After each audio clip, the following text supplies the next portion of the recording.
commence ce module, ce premier module, comment marcher dans le surnaturel. Je vais vous lire Marc 16, versets 17 à 18. Marc 16, versets 17 à 18. Voici les miracles qui accompagneront ceux qui auront cru. En mon nom, ils chasseront les démons. En mon nom, ils parleront de nouvelles langues. Ils saisiront des serpents. S'ils boivent quelques breuvages mortels, il ne leur fera point de mal. Ils imposeront les mains aux malades et les malades seront guéris. Waouh! Donc ça, c'est pour toutes les personnes qui auront cru en Jésus. D'accord? Toutes les personnes qui auront cru en Jésus pourront faire ces choses.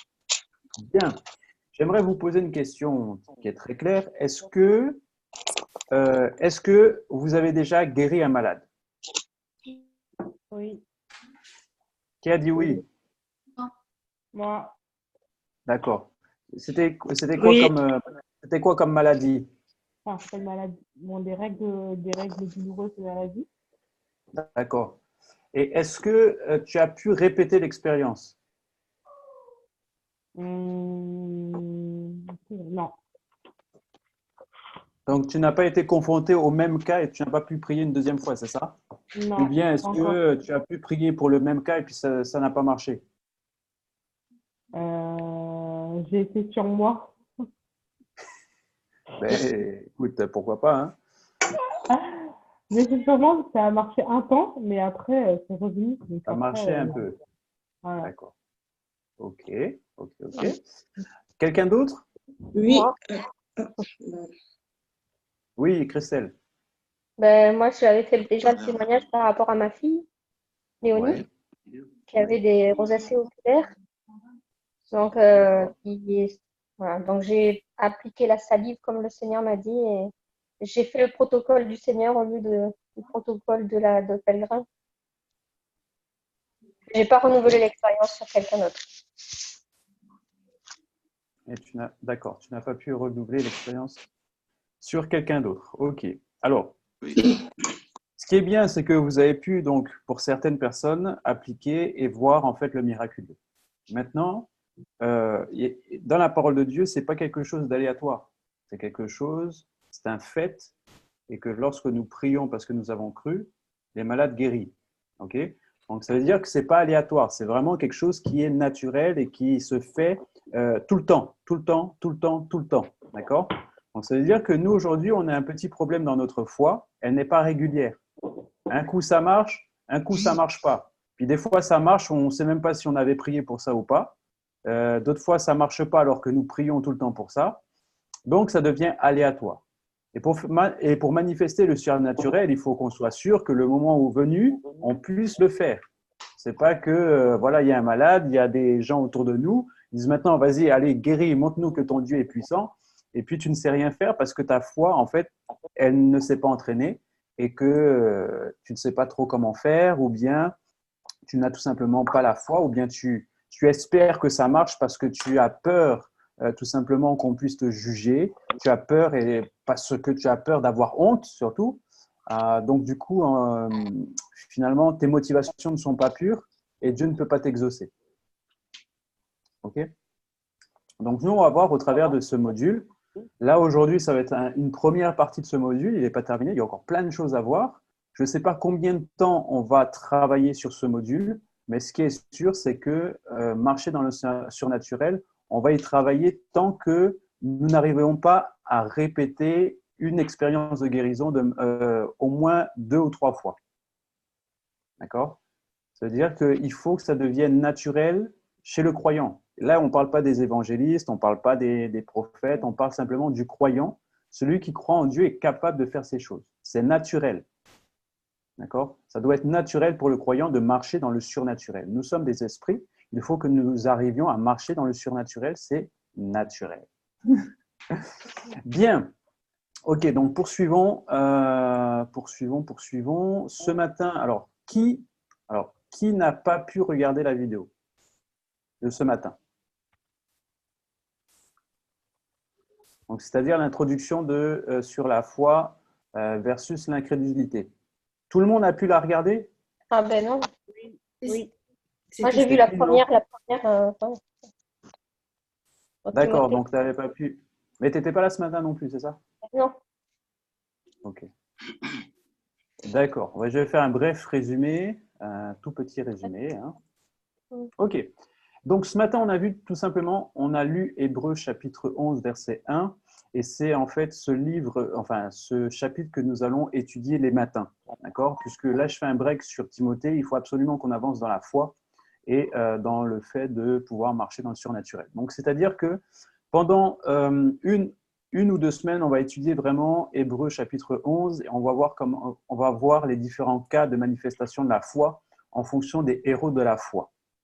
Donc ce matin, on a vu tout simplement une introduction. On a lu les trois premiers passages, donc c'est-à-dire les trois premiers passages de Hébreux, tout simplement. Donc, or la foi est une ferme assurance des choses qu'on espère, une démonstration des choses qu'on ne voit pas. Ok. Et alors attendez, je vous lis la suite, le temps que je la trouve. J'y suis. Hein. Voilà. Et pour l'avoir possédé, les anciens ont obtenu un témoignage favorable.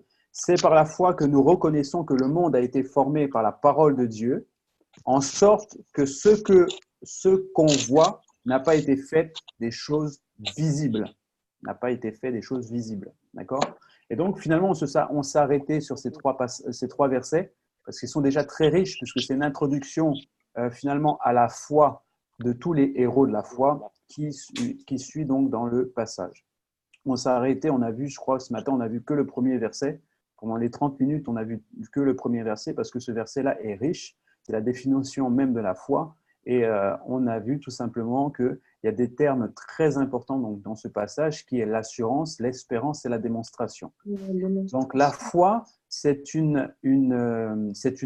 enfin, la foi naît de l'espérance, d'accord, mais c'est une assurance.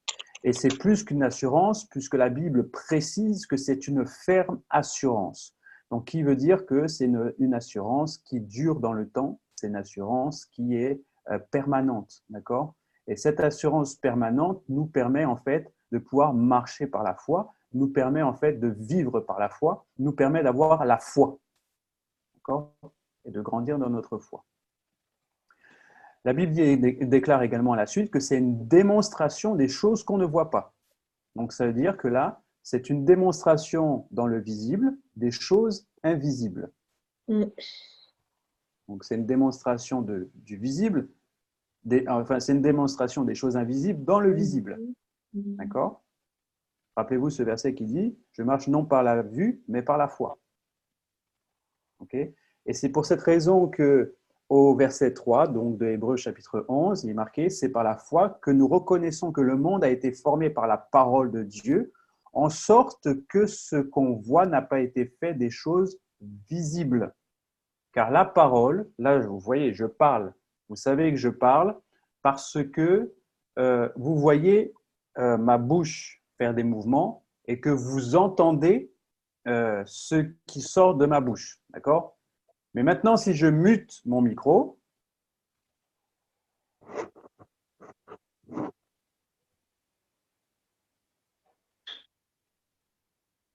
bien, ce que j'étais en train de dire pendant que c'était muté, c'est que je parle toujours, mais vous ne comprenez pas parce que vous n'entendez pas ce que je suis en train de dire. Mais ce n'est pas parce que vous ne voyez pas que je suis en train de parler que je ne parlais pas. D'accord? C'est très important. C'est-à-dire que Dieu a parlé, même si on n'a pas vu Dieu parler, même si nous ne voyons pas la parole, on ne voit pas la parole, on ne voit pas l'air qui sort. C'est invisible. On entend simplement qu'il y a un son et nous pouvons dire que Michael est en train de parler parce que ses lèvres bougent et qu'il y a un son qui sort de sa voix. Okay? Donc, nous savons à ce moment-là que je suis en train de parler. D'accord? Donc, c'est très facile donc, pour nous de pouvoir savoir que je suis en train de parler parce que mes lèvres bougent et qu'il y a un son qui sort. Donc, c'est bien de l'invisible, d'accord? La parole est invisible et du coup, nous reconnaissons bien que le monde a été formé par la parole en sorte que ce qu'on voit n'a pas été fait de choses visibles, D'accord? Puisqu'il nous est bien dit dans Genèse chapitre 1 au verset 1, dans les premiers versets, que Dieu dit que la lumière soit et la lumière fut. Donc, c'est-à-dire que Dieu a parlé, sa bouche était en mouvement, enfin la bouche du Seigneur, la voix était invisible, mais il a fait apparaître des choses dans le visible au moyen donc de la parole. Donc la déclaration nous permet en tant que croyants de faire apparaître des choses qui sont invisibles dans le visible. D'accord. Donc ça veut dire que si tu vois quelqu'un qui est malade, ça c'est un fait dans le visible, mais dans la réalité de Dieu, cet homme est déjà guéri. Donc qu'est-ce que tu dois faire? Par la parole, tu vas déclarer, tu vas simplement amener de l'invisible au visible. Par la parole, tu vas dire à cette personne, tu es guéri.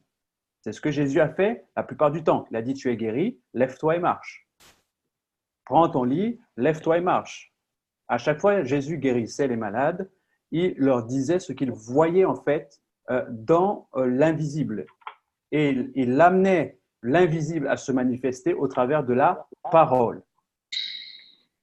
C'est le verset 3 qui le dit dans le chapitre 11. C'est par la foi que nous reconnaissons que le monde a été formé par la parole de Dieu, en sorte que ce qu'on voit n'a pas été fait de choses visibles. Dieu n'a pas pris des choses visibles pour créer d'autres choses visibles, il a pris des choses invisibles pour créer des choses visibles. Et ça fonctionne encore aujourd'hui. D'accord? Et ça, c'est très important. C'est de l'invisible que nous tirons et nous créons de l'invisible et nous ramenons de l'invisible les choses dans le visible. Mais c'est possible seulement par un élément fondamental qui est la foi. La foi est le lien entre le monde invisible et le monde visible. Parce que la foi en elle-même, on en parle, on sait tous que nous l'avons, mais est-ce qu'on peut la voir? Non. Si vous me découpez en deux, même en trois, vous me passez même au broyeur, vous cherchez la foi à l'intérieur de moi, vous n'allez jamais la voir. Vous ne pouvez pas voir la foi d'un homme. Vous pourrez ouvrir sa tête, vous n'allez jamais voir la foi d'un homme. Pourtant, nous savons qu'elle existe. Elle est au-dedans de nous, cette foi. C'est le lien entre l'invisible et le visible. Donc, c'était l'introduction de ce matin et on s'est rendu compte dans cette introduction que finalement, une des choses qui nous empêche de manifester la foi, c'est l'incrédulité.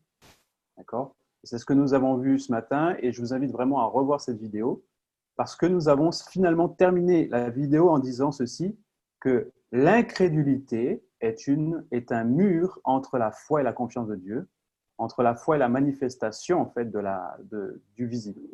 L'incrédulité est une forteresse. Et on va le voir, je vais le détailler avec vous. C'était juste l'introduction de ce matin. Bien, poursuivons. Qu'est-ce que la foi? La foi, ou ce qu'on appelle aussi la croyance. Pourquoi la croyance? Tout simplement parce que dans Marc 16, verset 17 que j'ai cité tout à l'heure, il est dit à celui qui croit, il pourra faire des miracles. Et à celui qui a la foi, il pourra les faire les miracles. Donc la foi ou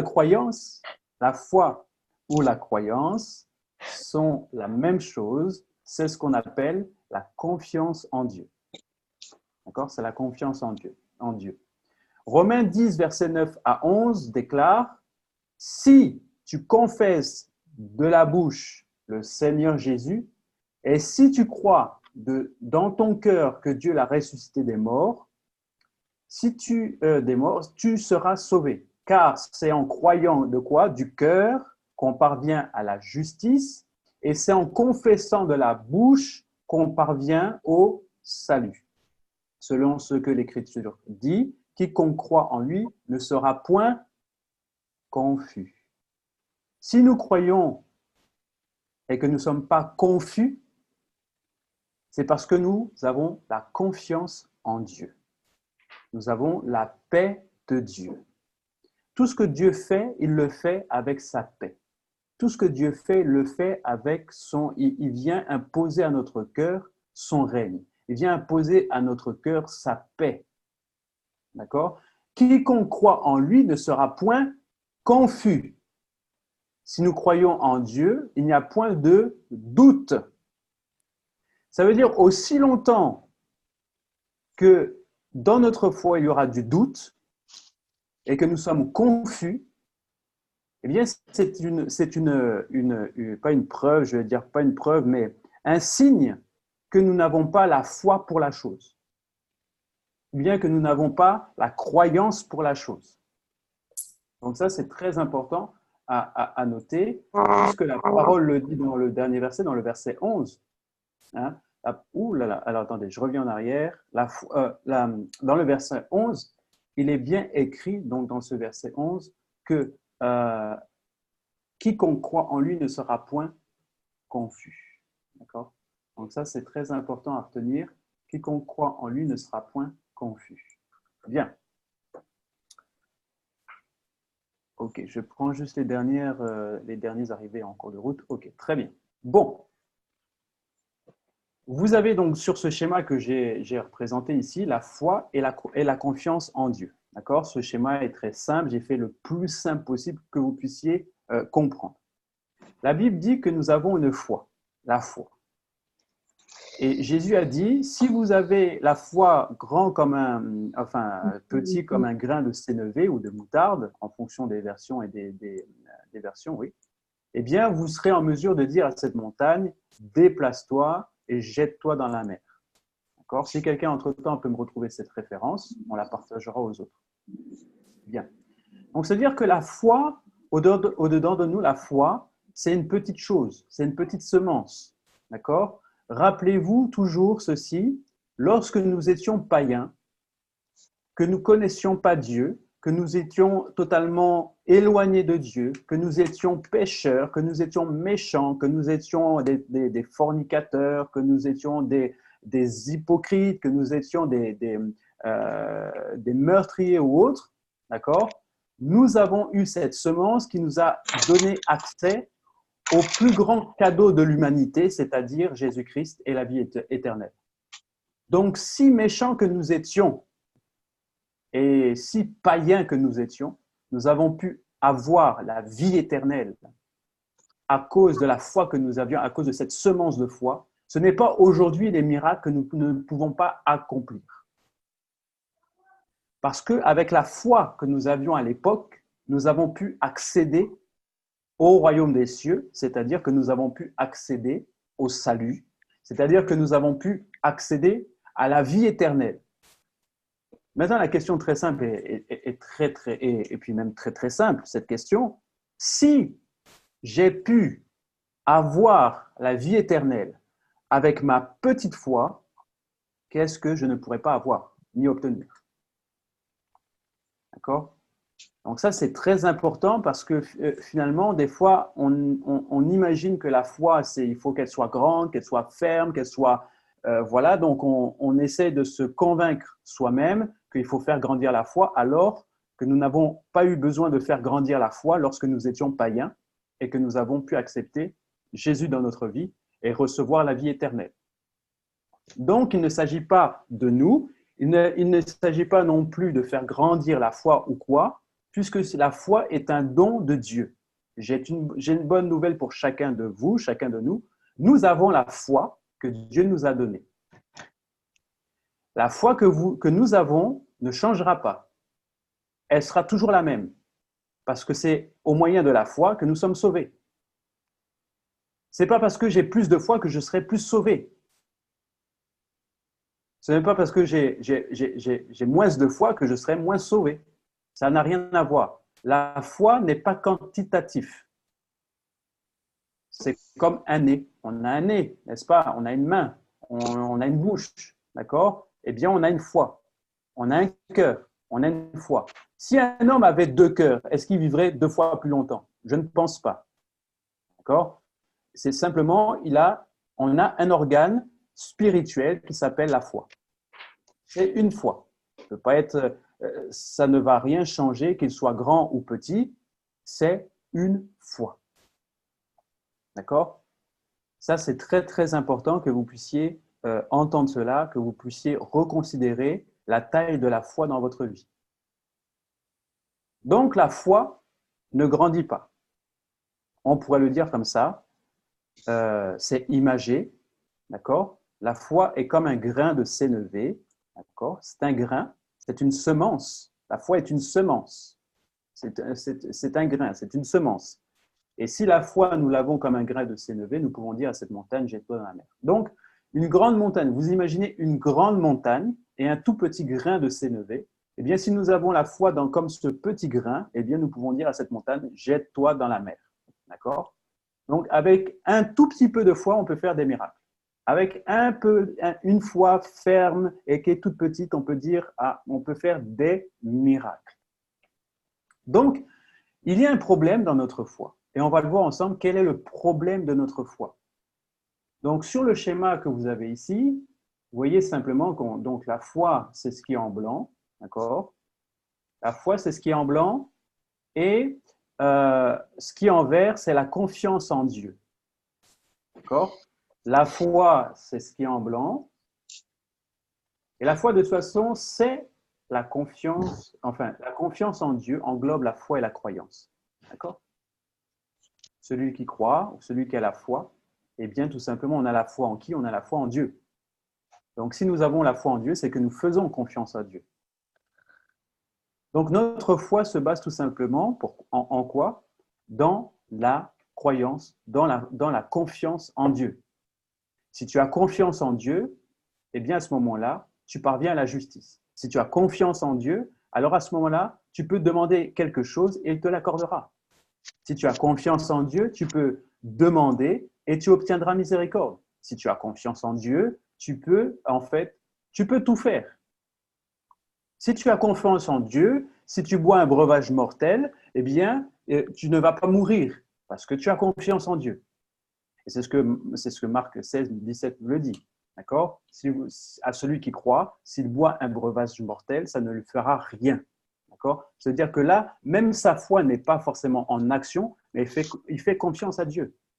Et comme il fait confiance, comme sa confiance est en Dieu, eh bien, il n'a rien à craindre. Donc, la foi, c'est le fait d'avoir confiance en Dieu.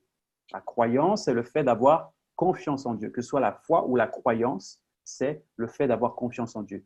Si nous pouvions localiser où se trouve la foi, on dirait qu'elle se trouve dans le cœur. D'accord? Pas dans le cœur charnel, mais dans le cœur. D'accord?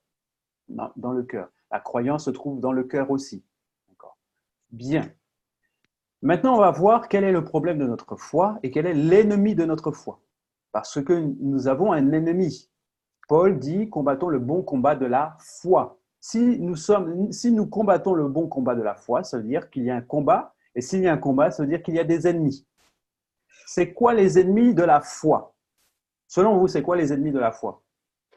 La peur. La crainte. La crainte de quoi? La peur de quoi? De ne pas bien faire, de ne pas y arriver. Oui. Bon. Le doute. Ok, quelqu'un d'autre? Je veux dire le doute. Hein. Le Douter doute. de ce qu'on est en train de faire. Ah, La peur de manquer. voilà, c'est le doute. Le doute est l'ennemi de la foi. Vous imaginez? Imaginez-vous un couple, et puis maintenant qu'il y a un doute sur l'amour, sur le conjoint, ou qu'il y a un doute dans la confiance, eh bien, ça va détruire ce couple. Si dans un couple, dans une union, dans un partenariat, ou bien il y a des associés quelque part, si vous avez le doute, eh bien, ça va détruire la confiance. Ça va détruire, en fait, vous n'aurez plus confiance en cette personne. Si vous doutez de la personne, vous aurez du mal à marcher avec cette personne. Le doute, ou encore ce qu'on peut appeler l'incrédulité. Et l'ennemi de notre foi, il n'y en a qu'un. L'ennemi de notre foi, je le répète, il n'y a qu'un seul ennemi. Bien entendu, cet ennemi peut rassembler beaucoup d'autres choses, mais c'est l'incrédulité. Okay? L'incrédulité est donc notre ennemi juré numéro 1. Pourquoi? Parce que l'incrédulité ne se trouve pas dans le cœur, Mais l'incrédulité se trouve dans notre cerveau. Là où on pense, là où on réfléchit. Notre système de pensée ne pense pas selon notre cœur. Mm.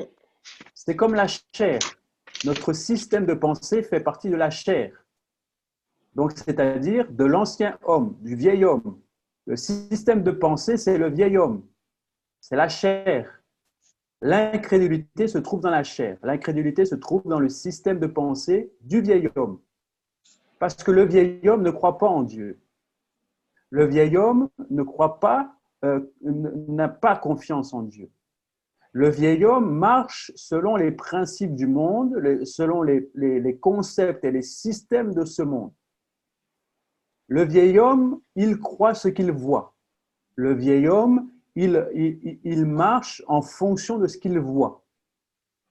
L'incrédulité se trouve dans le vieil homme. L'incrédulité, c'est la foi, entre guillemets, c'est la croyance du vieil homme. Il est incrédule, il ne croit pas s'il ne voit pas. Est-ce que c'est clair? C'est clair pour tout le monde? C'est clair. Il faut vraiment que ce soit clair, d'accord? Parce que, en fait, c'est un point fondamental de notre foi. Le diable essaye de nous détourner sur comment dirais-je, sur notre combat. Il essaye de nous faire croire que le combat de la foi, c'est le péché. Or, le péché a déjà été vaincu. Est-ce que vous comprenez cela? Le péché a déjà été vaincu. Mais il y a un nouveau ennemi à notre foi, c'est l'incrédulité. Et l'incrédulité, c'est à nous de pouvoir combattre et mener le bon combat de la foi. C'est garder la foi. L'incrédulité, c'est notre combat en tant que croyants, c'est de pouvoir soumettre les pensées, les ramener captifs à l'obéissance de Christ. C'est de dire au vieil homme, tu te tais maintenant, nous faisons confiance à Dieu. Le péché, lui, a déjà été vaincu par Christ, gloire à Dieu. Mais l'incrédulité, c'est à nous de pouvoir le vaincre. C'est notre combat. Et ça, c'est très, très, très important. Si vous comprenez cela, vous serez en mesure de faire des miracles. Vous serez en mesure de pouvoir capturer et captiver, en fait, les bénédictions et toutes les promesses de la parole de Dieu. Parce que vous allez vivre, non pas par rapport à ce que vous voyez, mais vous allez vivre selon la confiance que vous avez en Dieu. Et c'est ce que ce schéma représente. Plus vous avez confiance en Dieu, plus votre foi est forte. La confiance en Dieu, c'est ce qui est représenté en vert. La foi ne change pas, elle est toujours ce qu'elle est, elle ne changera pas. C'est la semence qui est au-dedans de vous. La foi, c'est ce qui est en blanc. Le vert, c'est ce qui est la confiance de Dieu. Et ce qui est orangé comme ça, c'est l'incrédulité. Tant que vous avez confiance en, tant qu'il y a peu d'incrédulité dans votre vie, tant qu'il y a peu d'incrédulité dans votre vie, la confiance en Dieu va se renforcer. Tant qu'il y aura beaucoup de confiance en Dieu, l'incrédulité va diminuer. Ça va dans les deux sens. On va voir tout à l'heure comment faire pour renforcer notre confiance en Dieu. Comment faire pour détruire l'incrédulité? L'incrédulité et la confiance en Dieu sont en fait, c'est comme dans un seul vase. S'il n'y a pas d'incrédulité, il y a la confiance en Dieu. Mais s'il y a peu de confiance en Dieu, il y a beaucoup d'incrédulité. La foi ne change pas. La foi est une semence qui nous permet d'être liés au monde invisible et au monde visible. La foi ne change pas. La semence qui est au-dedans de nous ne change pas. Ce qui change comme mesure, c'est la confiance en Dieu et c'est l'incrédulité. Plus nous aurons l'incrédulité, plus notre foi sera faible parce que nous aurons moins confiance en Dieu. Rappelez-vous du doute dans un couple, dans un foyer. Si vous n'avez pas beaucoup confiance dans votre conjoint, vous aurez du mal à faire des exploits avec lui, vous aurez du mal à marcher ensemble, vous aurez du mal à lui faire confiance, vous aurez du mal à lui confier des tâches, vous aurez du mal à pouvoir marcher avec lui. Vous allez plutôt vous dire on n'est jamais servi mieux, on n'est jamais servi mieux que par vous-même, d'accord? Et ça risque en fait de détruire votre vie parce que si vous êtes amenés à vivre ensemble, eh bien, lorsqu'il n'y a plus de confiance, il n'y a plus de couple. Plus la foi est forte, enfin, plus la confiance en Dieu est forte, plus la foi est forte. Parce que la foi ne change pas. La foi ne change pas. La foi est toujours ce qu'elle est. Mais ce qui augmente dans notre vie, c'est notre confiance, notre capacité à faire confiance à Dieu. Notre capacité à faire confiance en Dieu. J'ai un problème de santé, quelle est ma capacité de faire confiance à Dieu pour qu'il puisse résolver mon problème? J'ai un problème d'argent, quelle est ma capacité de faire confiance en Dieu pour qu'il puisse résolver mon problème? Face à la scolarité de mes enfants, quelle est ma capacité à faire confiance en Dieu pour leur éducation? Face à ton problème, demande-toi quelle est ta capacité aujourd'hui à faire confiance en Dieu pour qu'il puisse résolver ton problème. Et tu vas savoir à ce moment-là si ta confiance en Dieu est grande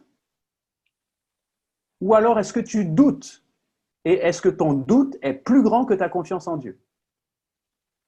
Si ton doute est plus grand que ta confiance en Dieu, à ce moment-là, tu vas avoir du mal à accomplir des miracles dans ta vie, tu vas avoir du mal à posséder tes bénédictions, tu vas avoir du mal à posséder les promesses de Dieu. Parce que tu ne peux pas posséder les promesses d'un Dieu auquel tu n'as pas confiance. Est-ce que c'est clair? C'est clair, pasteur, mais j'ai une question en fait. Oui.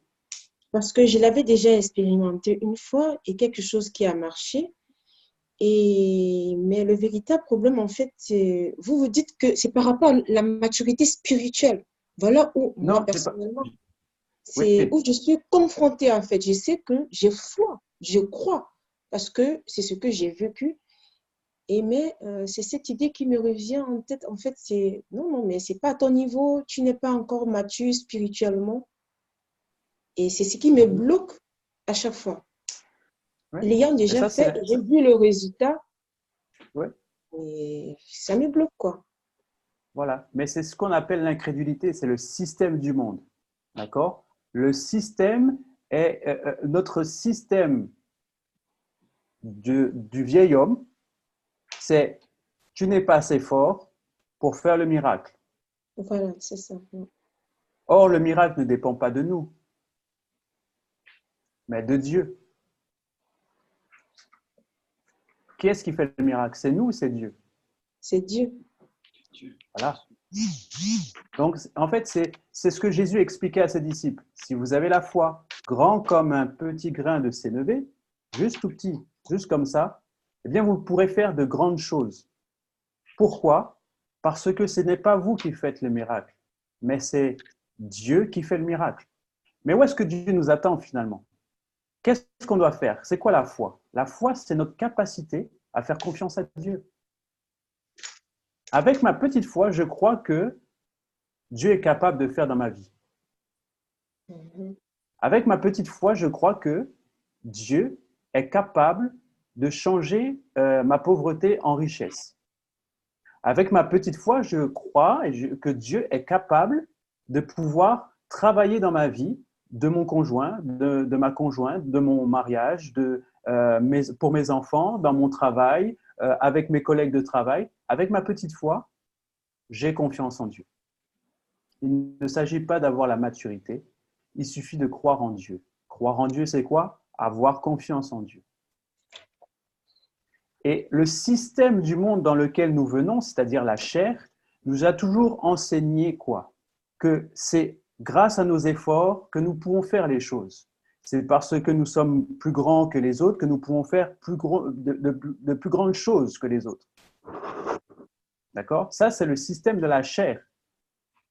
Or, nous savons que notre intelligence, le système de notre pensée, est renouvelé par la parole de Dieu.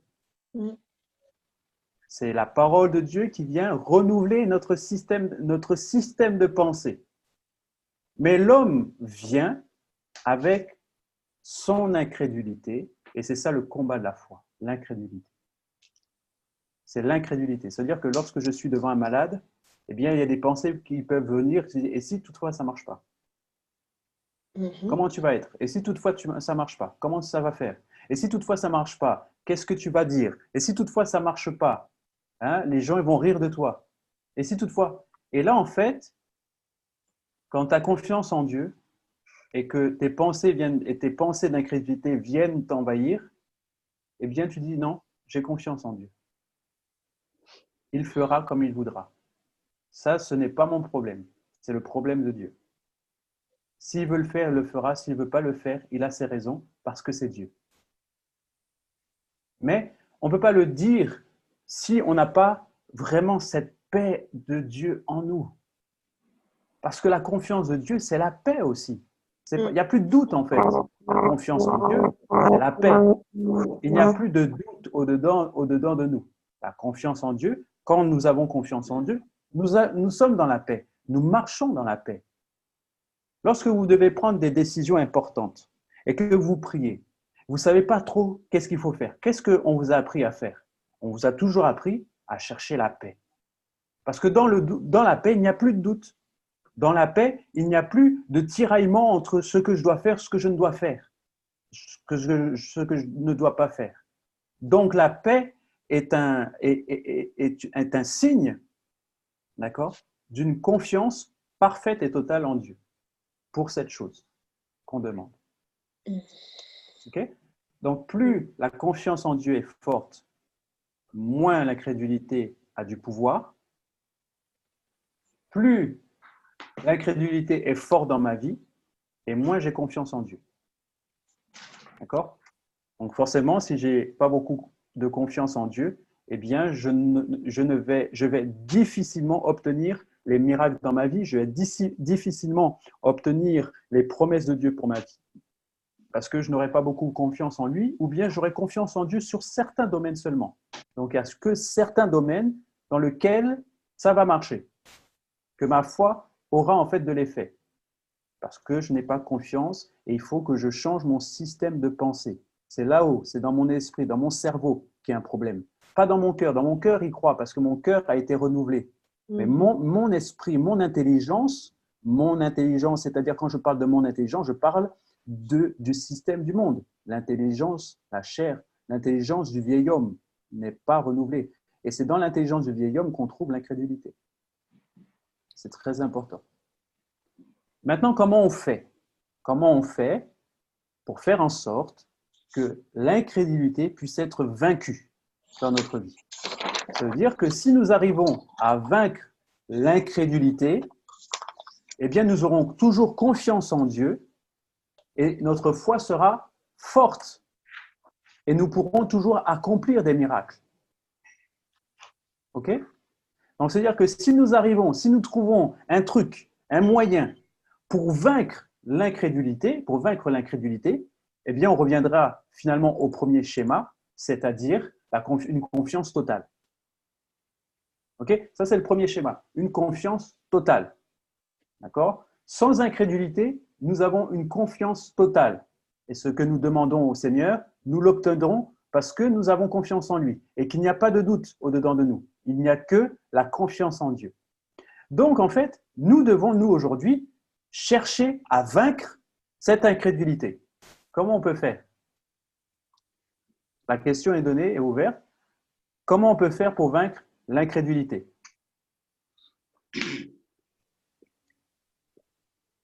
Pour vaincre… Allô? Oui, on t'écoute. Oui, pour vaincre l'incrédulité, oui, il faut chercher la face de Dieu. Comment tu fais pour chercher la face de Dieu? Il faut prier. Il faut lire la parole. Il faut lire la parole, je suis d'accord. Il faut prier sans cesse. Il faut lire la parole. Comment? Il faut lire la parole, il faut prier sans cesse. Il faut lire la parole. Il faut lire la parole, mais de la bonne manière. Il y a plusieurs manières de lire la parole de Dieu. Et pour ceux qui étaient là ce matin, vous avez peut-être un petit peu compris. Ou bien je l'ai déjà dit à plusieurs personnes. Peut-être pas ce matin, je ne me rappelle plus de ce que j'ai dit, de tout ce que j'ai dit ce matin. Il faut la lire. Mais je vais revenir dessus. Je vais revenir dessus.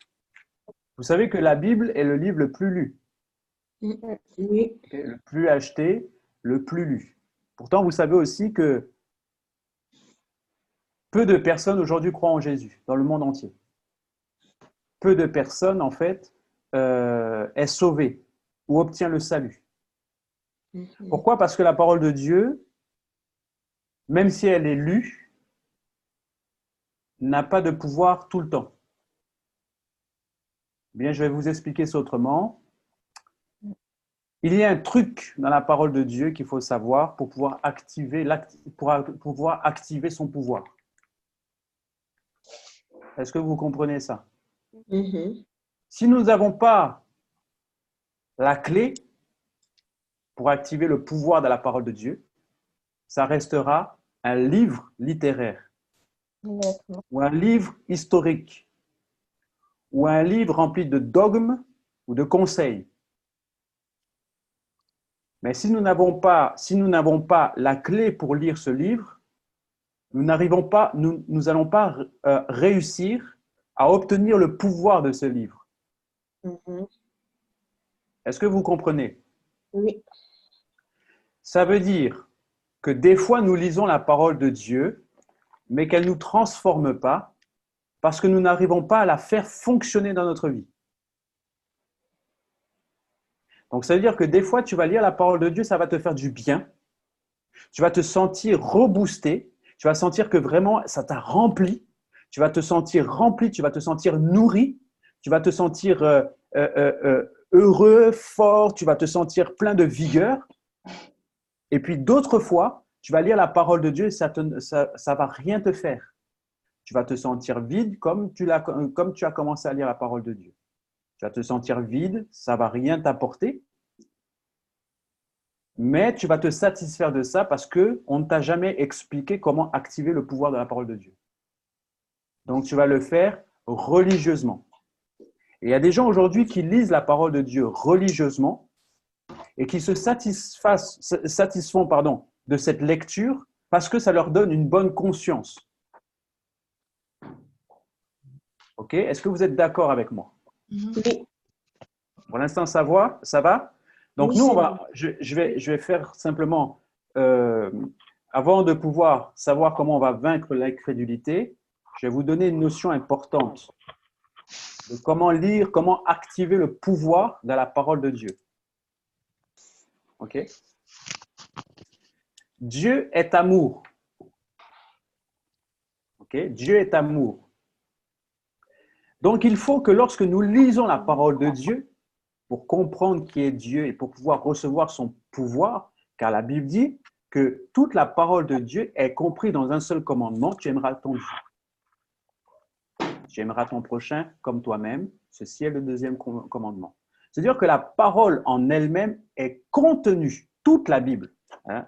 Vous voyez la grosseur de la Bible, voilà. Et il y a des Bibles encore plus grosses, je pense. Bref, toute la Bible est comprimée dans un seul commandement, l'amour. Donc, si nous voulons activer le pouvoir de l'amour, il faut le lire avec l'amour. L'amour, c'est quoi? L'amour, c'est ce qu'on peut lire dans 1 Corinthiens, chapitre 14. L'amour, c'est pardonner aux autres. L'amour, c'est aimer son prochain. L'amour, c'est aimer Dieu d'un cœur sincère.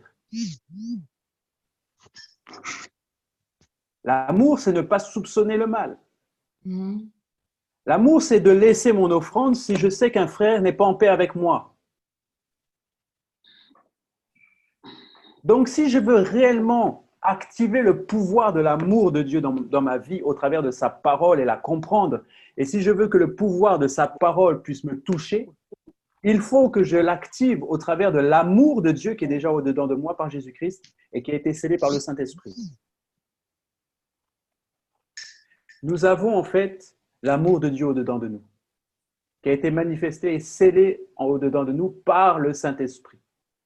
Si nous voulons que la Bible, la parole de Dieu, qui est amour, qui est contenue dans un seul commandement qui est l'amour, si nous voulons que cette parole fasse effet dans notre vie, il faut que dans notre cœur résonne aussi, qu'il y ait une résonance entre la parole et ce que nous avons à l'intérieur de nous, c'est-à-dire l'amour. L'amour véritable. En d'autres termes, ça veut dire quoi? Ça veut dire que lorsque je lis ma parole, lorsque je lis la Bible, il faut que je m'assure que lorsque la parole de Dieu va rencontrer l'amour que j'ai au-dedans de moi, qu'il soit pur, sans défaut, sans tache. En d'autres termes, avant de pouvoir lire la parole de Dieu, il faut que je m'assure que je sois en paix avec mon prochain, que j'ai pardonné mon prochain et que je lise la parole avec un cœur pur, sans haine, sans animosité, sans critique, sans orgueil. C'est très important. On ne peut pas construire sa vie chrétienne avec des briques en carton. Tu ne peux pas construire une maison solide avec des briques en plastique, en pierre, en carton, en papier, en paille en même temps. Il faut que tu t'assures de bâtir ta vie chrétienne, bâtir ta foi au moyen de la parole de Dieu, au moyen du pouvoir de la parole de Dieu. Donc, on va passer au prochain slide et vous allez comprendre. La parole de Dieu, dans Romains 10, verset 17, déclare « Ainsi, la foi vient de ce qu'on entend, et ce qu'on entend vient de la parole de Christ. » La parole de Christ, c'est la parole que nous lisons dans la Bible et que l'Esprit vient et met au-dedans de nous. Sinon, si il n'y avait pas la parole de Christ, ça voudrait dire que toutes les personnes qui lisent la parole de Dieu auraient la foi. Or, c'est faux. Toutes les personnes qui lisent la parole de Dieu n'ont pas la foi.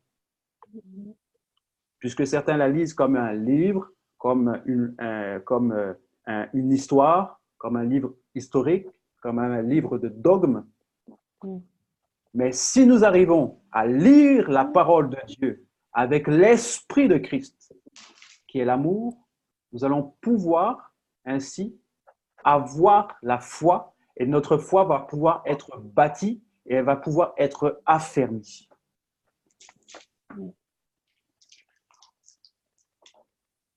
Je vous invite vraiment, bien-aimés, à faire un point sur vous-même lorsque vous allez lire la parole de Dieu.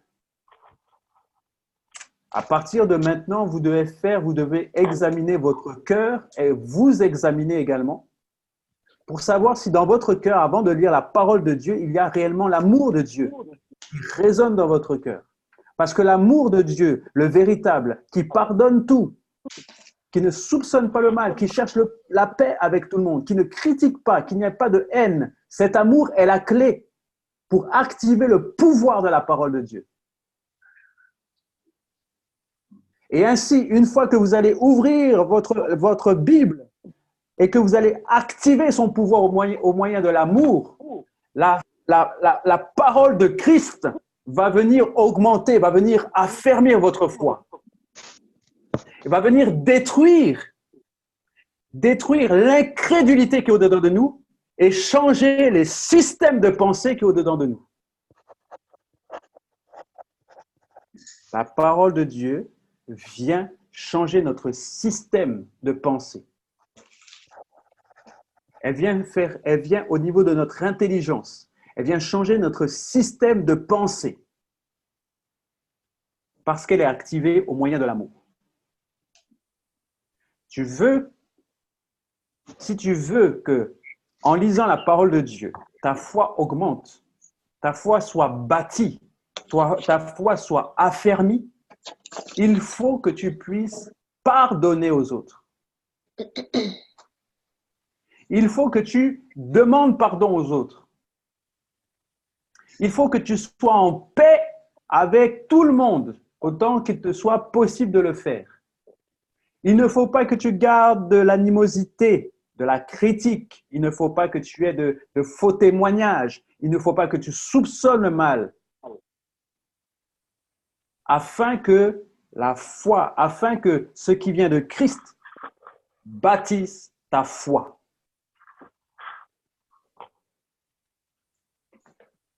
C'est très important. C'est très, très important. Vous savez, la Bible dit un peu plus loin, Jésus dit, si tu viens en fait donner ton offrande, enfin, si tu viens en fait dans la présence de Dieu pour donner ton offrande et que tu sais qu'il y a un frère qui n'est pas en paix avec toi, la Bible dit laisse ton offrande et va te réconcilier avec ton frère. Donc, si Dieu ne nous permet pas d'être dans sa présence avec un cœur rempli de duplicité, ce n'est pas la parole de Dieu que nous allons lire et puis ça va nous remplir de son esprit.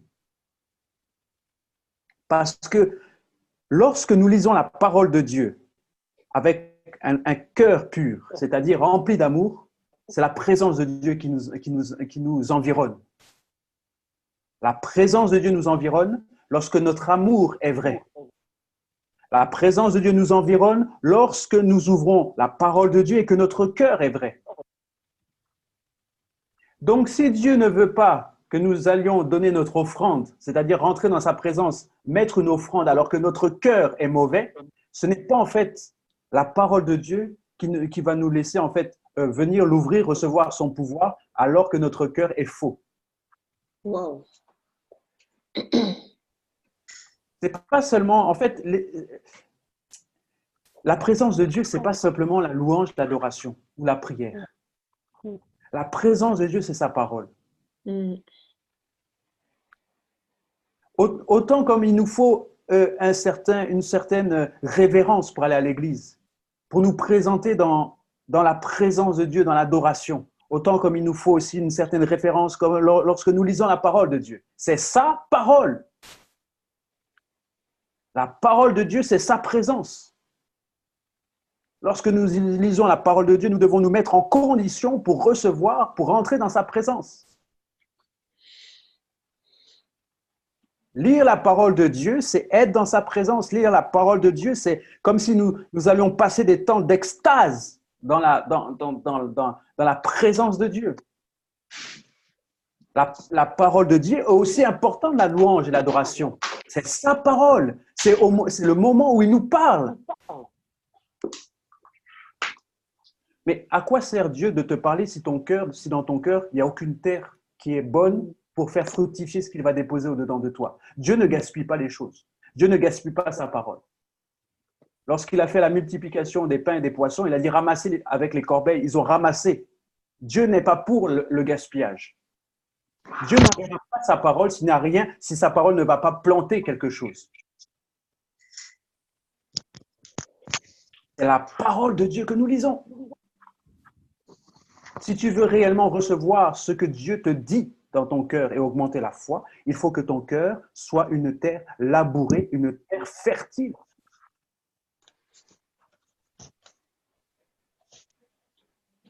C'est très important. Dans le schéma que je vous ai représenté ici,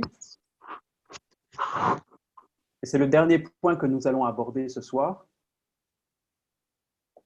nous avons toujours ce qui est en vert, c'est la parole, la confiance en Dieu.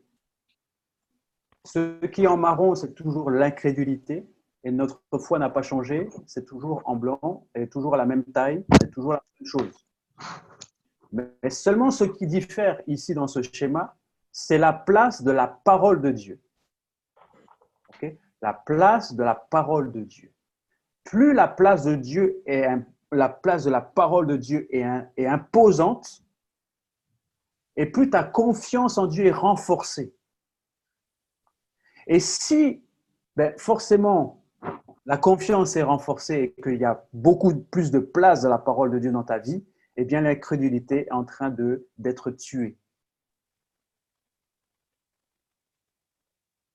Et moins il y a d'incrédulité dans ta vie, et plus tu as une foi forte. Et à ce moment-là, tu peux demander et recevoir. À ce moment-là, tu es en mesure de faire des miracles.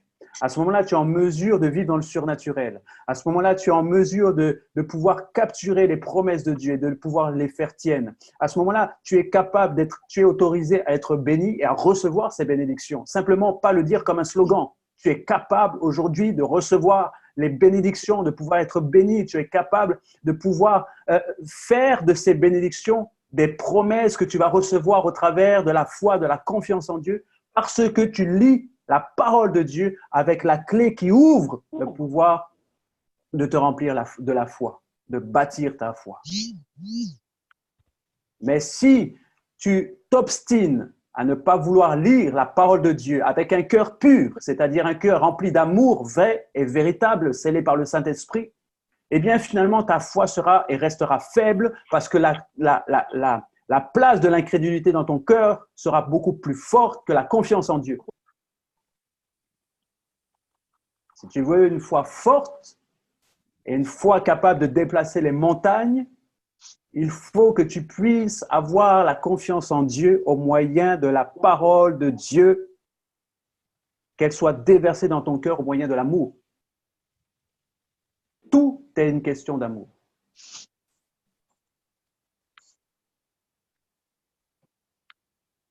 Ce n'est pas juste pour faire joli que Dieu nous a dit qu'il nous fallait l'amour. Jésus a fait ce qu'il a fait par amour. Dieu nous a créés par amour. Tout est fait par amour. Alors nous aussi, nous devons apprendre à faire les choses par amour.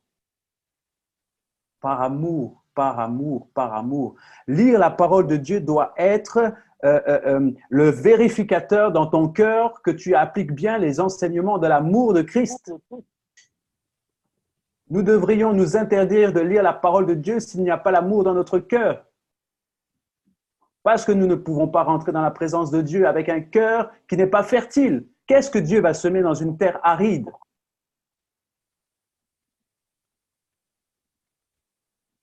La Bible dit, ne te couche pas sur ta colère. La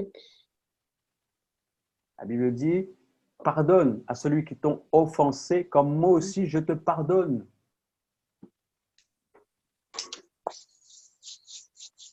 Est-ce que dans notre cœur, il y a réellement du pardon? Est-ce que dans notre cœur, il y a encore des choses mauvaises? Alors, de grâce, il faut rapidement se mettre en règle avec Dieu.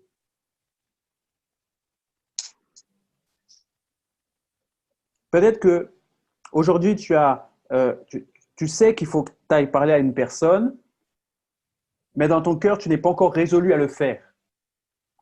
La Bible dit quoi? Laisse ton offrande, laisse la présence de Dieu et va te réconcilier avec ton frère. Et Dieu va regarder dans ton cœur. Est-ce que ton cœur est résolu à le faire et c'est simplement le temps qui te manque ou bien simplement la possibilité, tu n'as peut-être pas la possibilité de le faire maintenant tu n'as pas la possibilité de te déplacer pour le faire. Mais si tu es résolu dans ton cœur à pardonner, si tu es résolu dans ton cœur à aller voir le frère, la sœur et à régler, à être en paix, eh bien Dieu regarde la résolution dans ton cœur et il ouvre et l'active à ce moment-là la parole de Dieu pour toi. Amen. Parce que Dieu regarde au cœur, mais l'homme regarde à ce qu'il voit. Mais Dieu regarde au cœur. Et Dieu veut voir tes résolutions. Parce que Dieu ne vit ni dans le passé, ni dans le présent, ni dans le futur. Il vit dans les trois en même temps. Et ce que j'ai bien aimé de ce que le prophète Domoro a dit, le prophète Joe Grass a dit, il a dit, Dieu a un pied dans le présent, dans le passé et dans le futur. Et moi, je rajoute qu'il est assis dans le présent. Amen. Amen. Amen. Dieu est assis dans le présent, mais il a un pied dans le passé et dans le futur. Ça veut dire qu'il regarde ton cœur à l'instant et il voit si ton cœur est résolu. Parce que lorsque ton cœur est résolu, parce qu'il voit le futur, il sait que tu iras vers ton frère. Alors, il débloque le pouvoir de sa parole afin qu'elle puisse bâtir en toi la foi.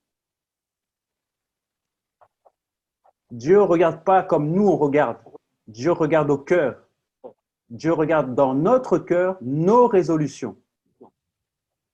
Parce que de nos résolutions, nous allons faire et agir en fonction d'elles.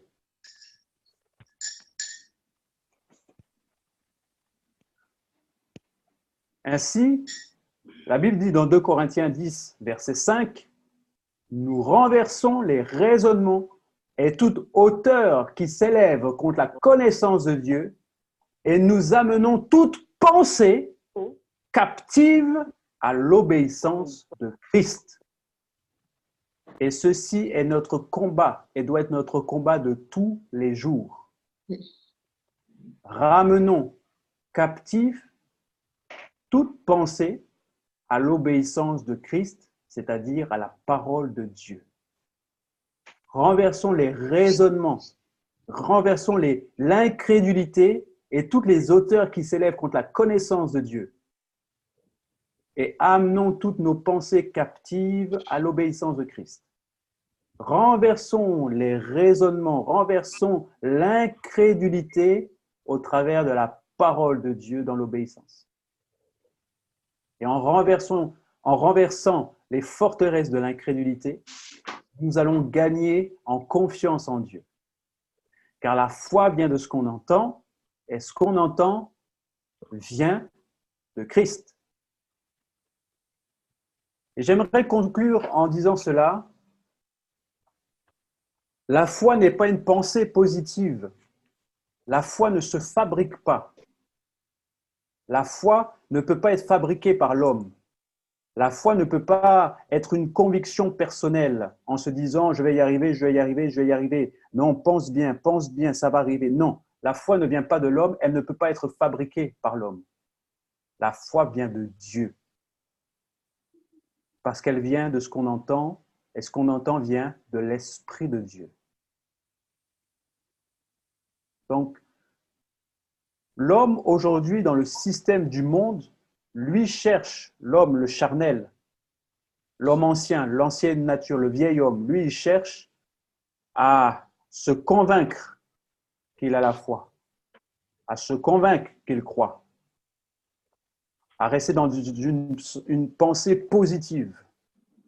Mais ça, mes amis, c'est un mensonge qui vient tuer la foi au XXIe siècle, qui vient tuer la foi dans notre siècle. La pensée positive n'est pas la foi de Dieu, c'est la foi de Satan, c'est-à-dire de la chair. Parce que la foi, on n'est pas capable d'avoir la foi. C'est Dieu qui donne la foi. La foi vient de Dieu, parce qu'elle vient de ce qu'on entend. Et ce qu'on entend vient de Christ, de l'Esprit de Christ, c'est-à-dire le Saint-Esprit. La foi véritable vient du Saint-Esprit. Elle ne vient pas de nous.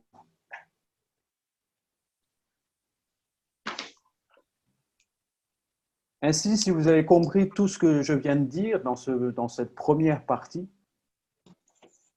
et que vous pensez que jusqu'à présent, votre foi n'a pas été ferme à cause de toutes les raisons que nous avons pu citer, vous pouvez dire au Seigneur, oui, je crois, Seigneur, je crois.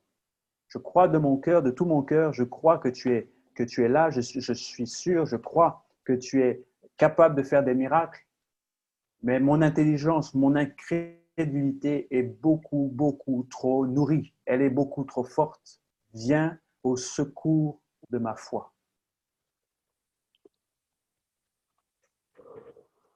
Viens au secours de ma foi. Viens au secours de ma foi. Et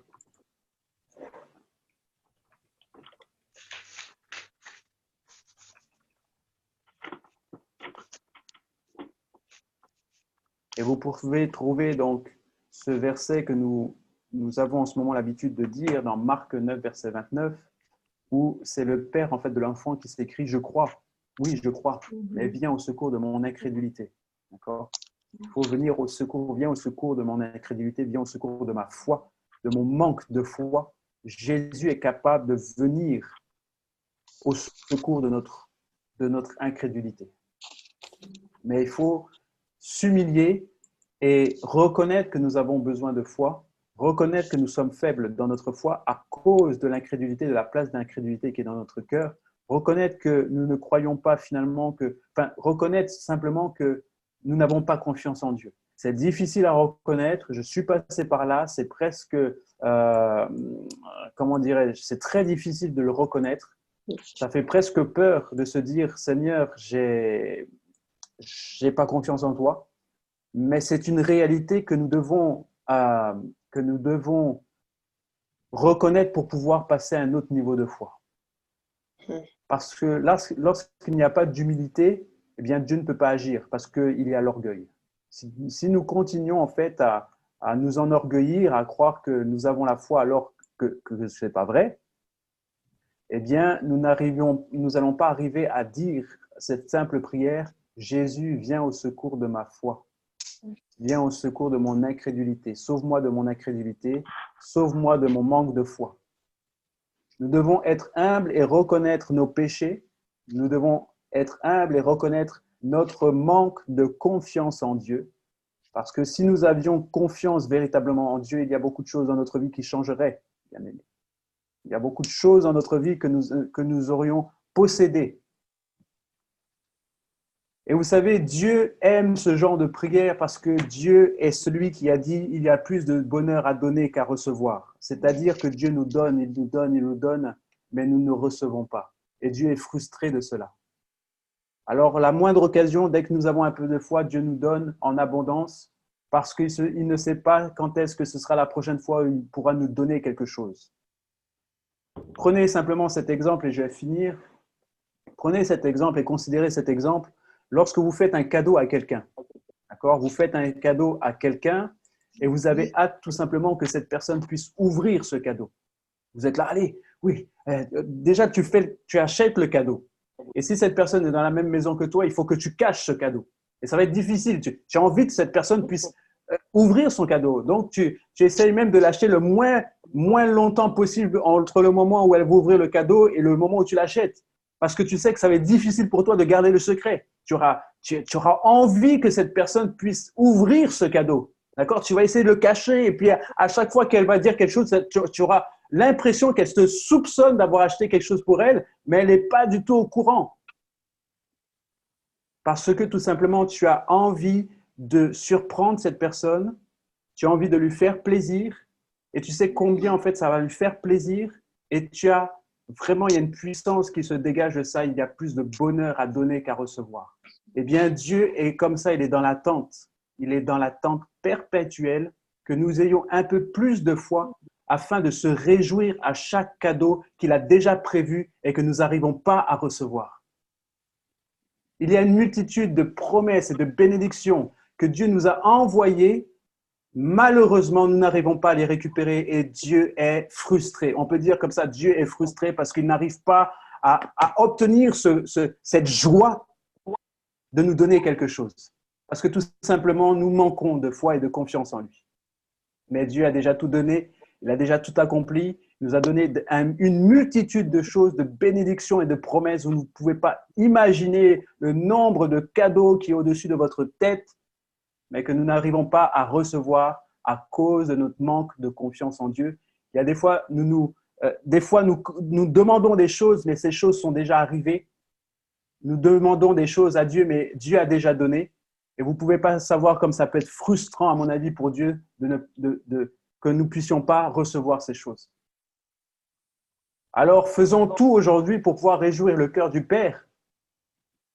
Faisons tout aujourd'hui de pouvoir faire en sorte que le ciel soit heureux de nous offrir ces cadeaux. Parce qu'il y a un homme un jour qui a payé le prix, c'est Jésus-Christ notre Seigneur, qui a payé le prix afin que ce soit rendu possible, que nous puissions nous réconcilier avec Dieu, afin que Dieu qui est notre Père nous donne tout en abondance. Les miracles à Bordeaux vont arriver. Ils vont arriver en abondance si nous pratiquons ces choses dans notre vie, et ça prendra du temps au fur et à mesure, et vous verrez au fur et à mesure chercher la paix, la confiance en Dieu. À chaque fois que vous allez prier pour un malade, cherchez la paix, la confiance en Dieu. Cherchez à chaque fois cela, la paix, la confiance en Dieu, bien entendu la compassion et l'amour, bien entendu, puisque vous priez pour quelqu'un, vous avez la compassion en vous, vous ne le faites pas pour la gloire, vous le faites pour Dieu. pour manifester ce que Dieu a pour cette personne.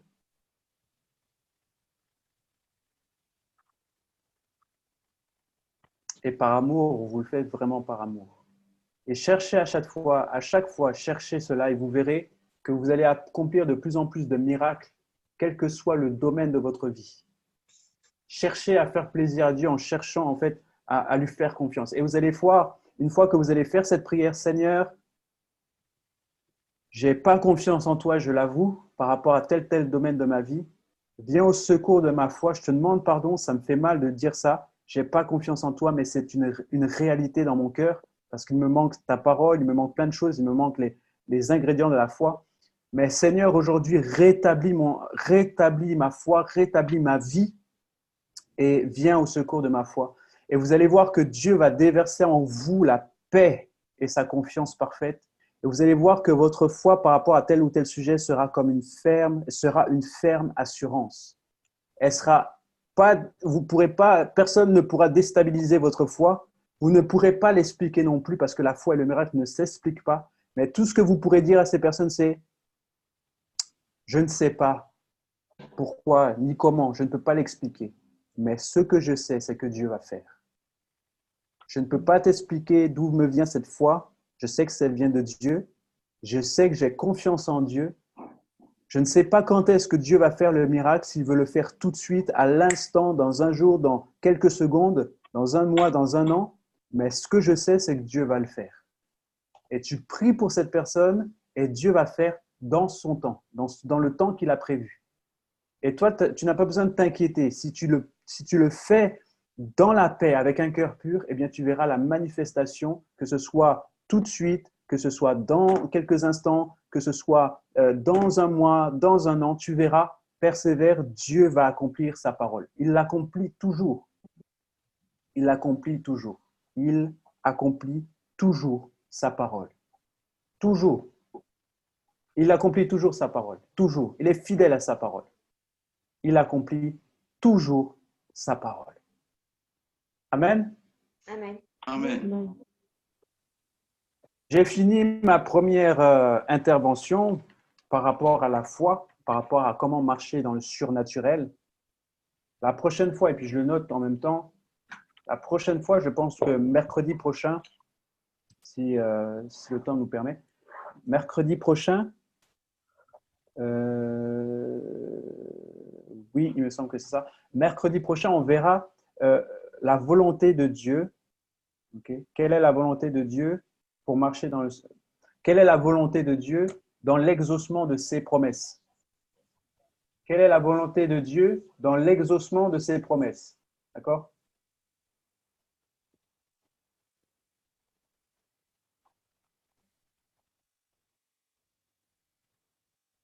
Voilà, comme ça je le note aussi et c'est ce qu'on va aborder donc la prochaine session.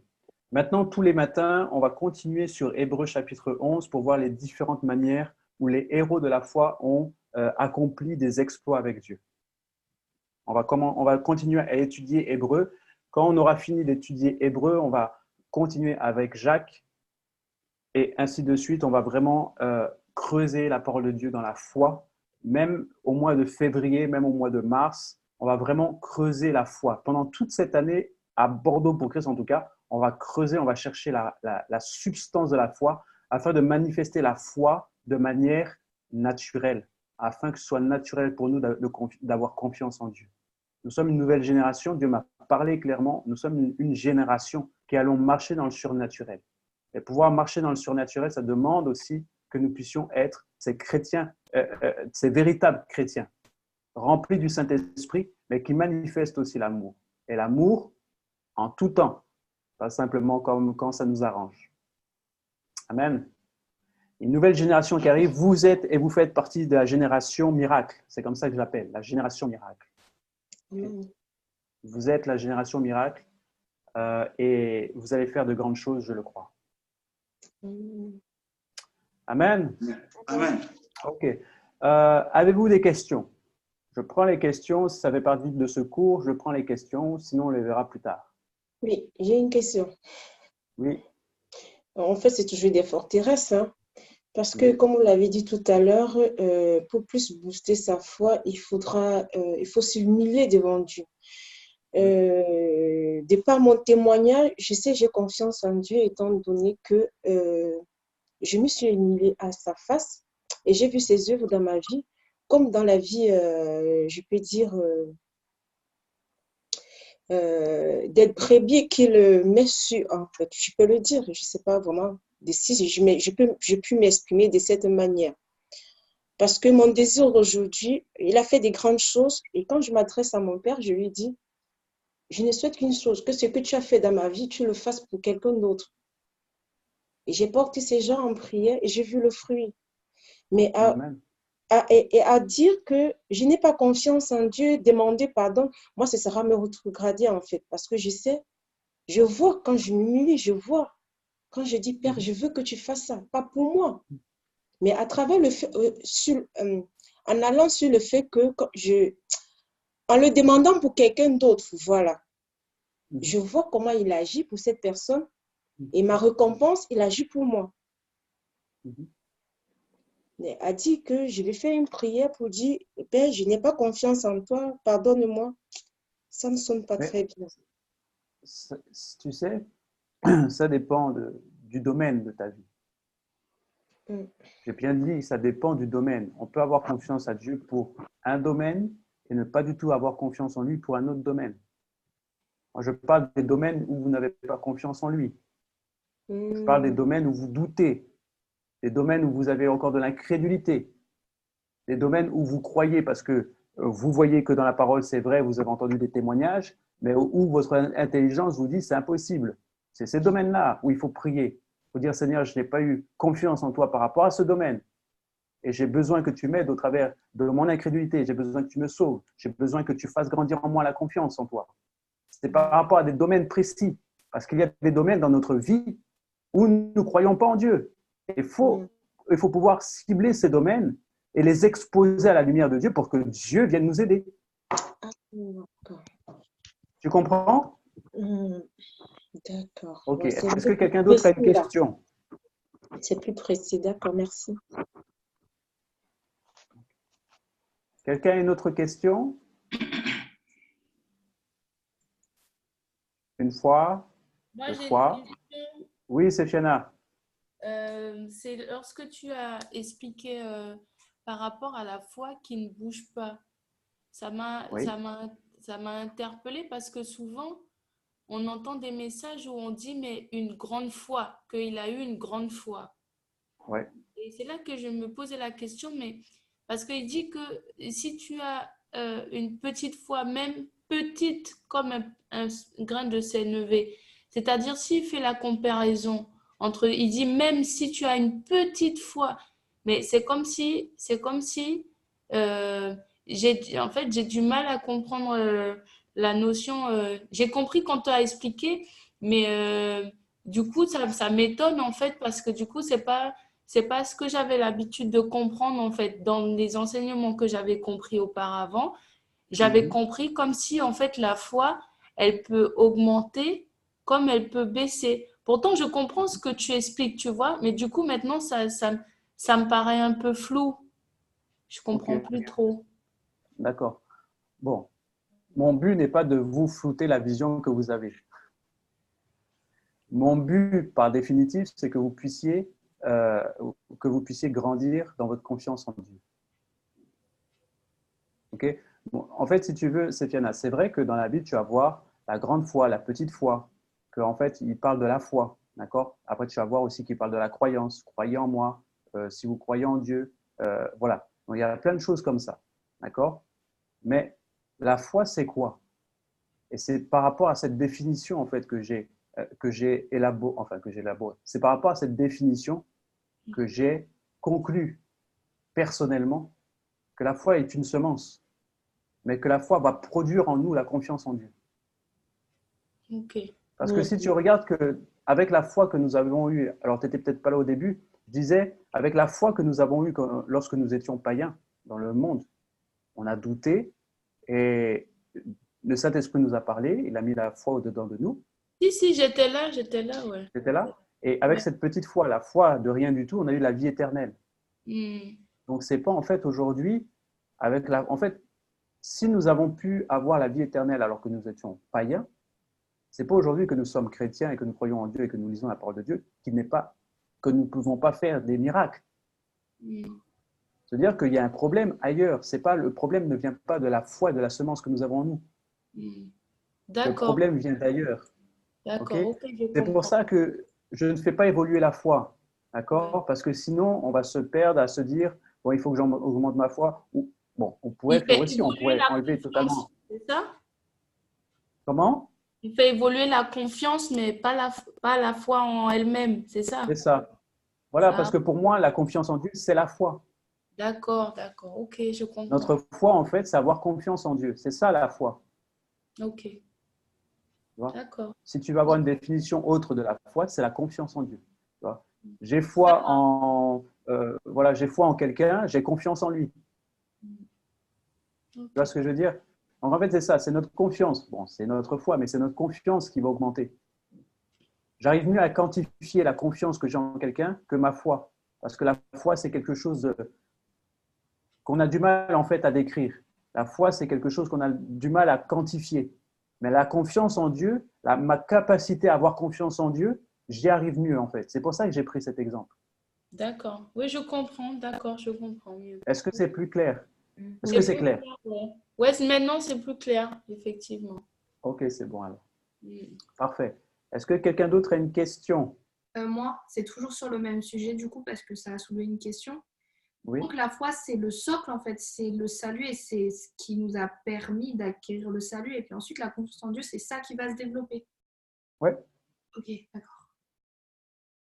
c'est tout? Merci. Ok, de rien. C'était pour savoir. Quelqu'un d'autre? Ou bien c'est bon? C'est pas bon? Question? Si c'est clair, c'est parfait. Ça veut dire que vous pouvez maintenant appliquer cet enseignement et faire des miracles. En tout cas, commencer à faire des miracles. Amen. Alléluia. Et la foi, ça s'entraîne. Ah, ça, c'est ce que j'ai.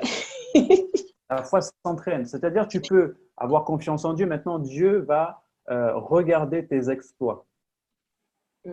C'est-à-dire que Dieu va te présenter devant toi des petites choses à faire. Mm. Et au fur et à mesure, ces choses vont grandir parce que ta foi doit s'affermir. Mm. Mais ta foi va s'affermir comment? Elle va s'affermir et devenir de plus en plus ferme, parce que la Bible dit que la foi, c'est une ferme assurance. Donc, tu auras l'assurance, la confiance en Dieu, mais c'est une ferme confiance en Dieu. La foi est une ferme confiance en Dieu. C'est-à-dire que Dieu va aussi te donner des exercices pour pouvoir entraîner ta foi. J'ai une question. Ça a l'air très bête comme ça, mais est-ce qu'on Oui. peut entraîner est-ce qu'on peut entraîner sa foi, par exemple, le bus est en retard, on va prendre le bus en retard, mais on ne va pas arriver en retard là où on est censé arriver, par exemple. Enfin, un truc tout bête. Ouais, pourquoi pas? Tu sais, Dieu est capable de faire au-delà de ce que nous pouvons penser et imaginer. OK? Donc, admettons, tu prends le bus. Tu sais que mince, c'est pas de ta faute. Et déjà, il faut pas oublier ça. OK? Tu prends le bus, ce n'est pas de ta faute. Tu étais allé à l'heure, tu as tout fait pour être à l'heure, mais c'est le bus qui est en retard. À ce moment-là, tu veux dire, Seigneur, tu commandes. OK? Tu dis, Seigneur, je prie tout simplement que tu places les circonstances et tu peux déclarer que toutes les circonstances soient en ma faveur maintenant au nom de Jésus. Et tu verras, soit le bus, eh bien, il trouve un autre chemin où il y a quelque chose qui se passe, la route est libérée, ou alors quand tu arrives quand même en retard, mais c'est comme il s'est passé quelque chose en même temps et que tout le service est en retard, ou il y a quelque chose qui a bugué chez eux aussi. Tu vois, Dieu est capable de faire au-delà de ce que nous pouvons penser ou imaginer, mais Dieu t'a fait aussi un être créatif pour pouvoir trouver une solution en lui et la déclarer pour qu'elle arrive. Mm. Appeler à l'église. Parlant de ça, Oui, mais parlant de ça, j'ai fait cette expérience partant de chez moi pour prendre le tram. Dans les normes, s'il faut marcher, il faut faire au moins 10 minutes pour arriver au tram. D'accord? Mais un matin, j'étais à moins 4 minutes. J'ai dit, Seigneur, je vais au travail, il faut que j'arrive à l'heure. J'ai commencé à courir. Net quand j'arrive, c'est là où le tram arrive. 4 minutes. Et j'ai fait cette expérience plusieurs fois. C'est passé. Donc, on peut dire que Gloire à j'avais Dieu. foi Ouais. que je pouvais y arriver. Amen, amen, amen, amen. Peut-être que le tram a ralenti. Dans Peut-être que tout- le tram s'est arrêté. Peut-être. Et vous savez, il y a plein de choses qui se passent comme ça. Un jour, j'allais au travail. Non, un jour, j'allais, à l'époque, il y a longtemps de ça, j'allais en cours, je crois. Et du coup, j'ai dit, mince, je suis en retard, vite, vite, vite, Seigneur, fais-moi grâce. Et je marche, je me dis, ah, il y a le tram qui arrive, c'est foutu pour moi, je ne vais pas la voir. Et le tram s'est arrêté pour laisser passer des voitures. C'est la première fois que je voyais ça. Bon, il s'est arrêté pour laisser passer des voitures. Et du coup, j'ai eu le temps d'arriver dans le tram. Et quand je monte dans le tram, en fait, il y avait un ordinateur qui était resté dans le tram. Donc, je l'ai pris avec moi. Et après, j'ai pu appeler la personne qui avait perdu son ordinateur et j'ai pu lui prêcher l'évangile. Wow. Vous voyez, elle n'a pas donné sa vie à Jésus. Mais ce qui est sûr, c'est que Dieu a utilisé, après aujourd'hui, je ne sais pas ce qu'elle est devenue, cette personne, mais Dieu m'a utilisé pour que je puisse en fait le glorifier. Vous voyez? Et Dieu est capable de faire des choses. Et je suis arrivé à l'heure, en cours et tout ça, alors que j'étais normalement supposé être en retard, mais je suis arrivé à l'heure, etc. Et Dieu a utilisé cette occasion pour pouvoir bénir et glorifier son nom. Vous avez vu? Donc, il y a Amen. plein de choses qui peuvent se passer. Des fois, je pars en retard, malheureusement, ou bien voilà, il y a des choses qui se passent où je ne peux pas faire autrement. Et puis, je dis, Seigneur, il faut que la route se libère. Et alors que c'était embouteillé quelque part, eh bien, tout d'un coup, il y a un chemin qui se ferait et la route est libre. Et il y a des choses que nous déclarons avec foi simplement par le don de foi. Il y a quelque chose qui naît dans notre cœur et puis on déclare quelque chose parce que Dieu, en fait, met en nous une inspiration divine et nous déclarons ces choses et elles arrivent. Le don de foi, c'est quoi en fait? Le don de foi, c'est Dieu qui te donne la foi. Voilà. Ok. Retiens ça. Il y a le don de foi, le don de faire les miracles, le don de foi. Okay? Le don de foi, c'est le don qui accorde. Le don de foi, c'est le don qui est accordé au ministère de l'évangéliste, par exemple, et qui a une foi plus ferme, ou bien qui peut avoir une foi très, très, très ferme par rapport à quelque chose de totalement impossible. Ouais. Okay? C'est-à-dire que subitement, en fait, tu as vraiment cette pensée qui descend en toi, c'est très, très fort. C'est comme le don de prophétie. C'est comme le don de parole de connaissance. Ça se manifeste quand tu ne t'y attends pas forcément. Ça se manifeste d'un coup parce que le Saint-Esprit a besoin de pouvoir soit donner une prophétie ou a besoin de guérir quelqu'un ou a besoin de ce don qui soit manifesté. À ce moment-là, il y a quelque chose qui se passe. Peut-être, ça peut être tout et n'importe quoi, mais ça ne dépend pas de moi. C'est le don qui est manifesté. Oui. Vous avez une question?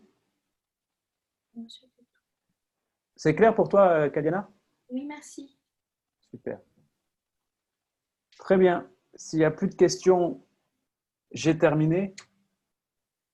Alors, les choses qu'il ne faut pas oublier, c'est la parole de Dieu. C'est le cœur avec lequel vous allez lire la parole de Dieu maintenant. C'est très important. Parce que si vous deviez retenir quelque chose, c'est ça d'abord.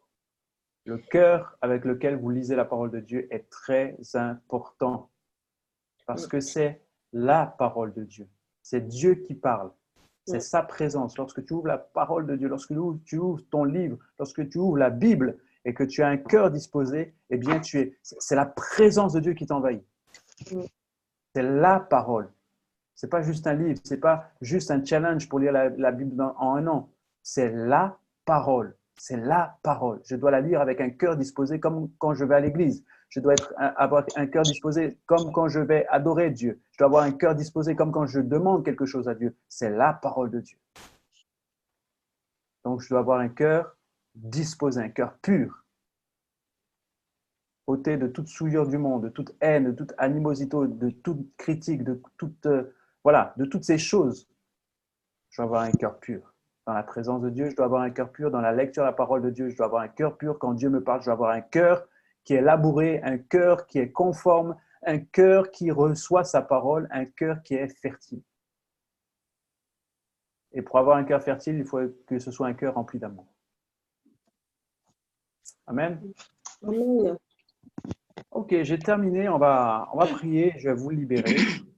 Ça, j'ai terminé. Voilà.